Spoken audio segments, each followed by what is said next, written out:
Alright guys, hey, it's me Tim Sway. Every year around this time of year, as we approach the holiday season, I climb up on my soapbox and I start telling people, you know, how they should shop locally and, you know, shop handmade or just make gifts themselves and not get all sucked up in the consumerism and commercialism and stuff. This year I thought I would actually just make something for my 3.5-year-old son. You may have seen him in some of these videos. I always make my gifts, you know, for people, go figure. So I'm sure you find that surprising. And if I can't, I get someone else that makes stuff to make them. I recommend the same to you. Alright, I'm off my soapbox. I'm going to make, I love popular brand building blocks. I'm sure you do. My child and I play with popular brand building blocks, and I also play with a lot of blocks that are just like made from scrap wood from my shop. So I had this kind of idea of merging the two, like the old-fashioned wooden block, like with the popular brand plastic blocks. There's an old wooden block that you may remember from your childhood they still make. That was a log style. So I thought I'd kind of combine those in some way. I got a bunch of prototypes here that didn't really work. All these like different things. But I think I figured out a way to do it. So I'm going to make them right now, and I'm going to show you how to do it. Maybe this is something you can do. You can go to any home improvement store and buy a 2x4 for about $2 or $3. Of course, using one that I just pulled out of this big pallet. This is a pretty good 2x4 to do this. But this is actually like a tutorial or something I'm going to make here. Wow. So get yourself a 2x4.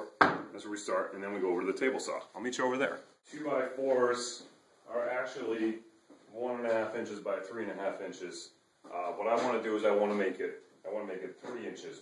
So I'm going to run it through this table saw. First I'm going to run it through a little bit wider than 3 inches and cut one side, and then I'm going to flip it over and cut the other side and make it 3 inches, just so I get a nice even edge.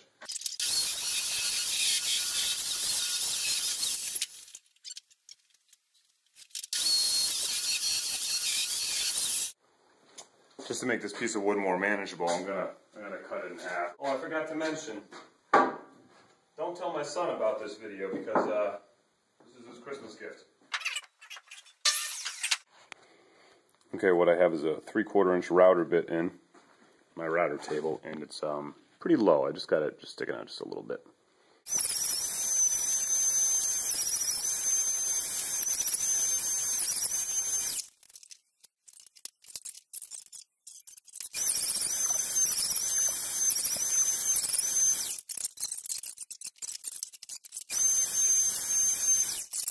I ran the router blade and skipped, you know, it's a 3/4 inch blade, skipped 3/4 of an inch, ran another 3/4 of an inch, and as you can see, I didn't do it very deep. I don't really see the need to go too deep. And then all that messing around at the end I was doing, I slid the fence just a little bit to take a little bit more off this and a little bit more off this to make that gap wider. The gap's wider than the teeth, so it'll easily go together for little hands to manipulate.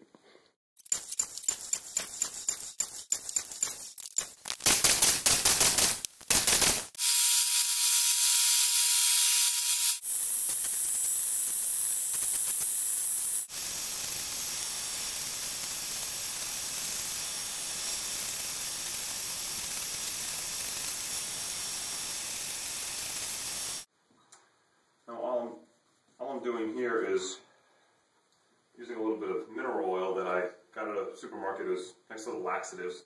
But so there you go. We have all these really cool blocks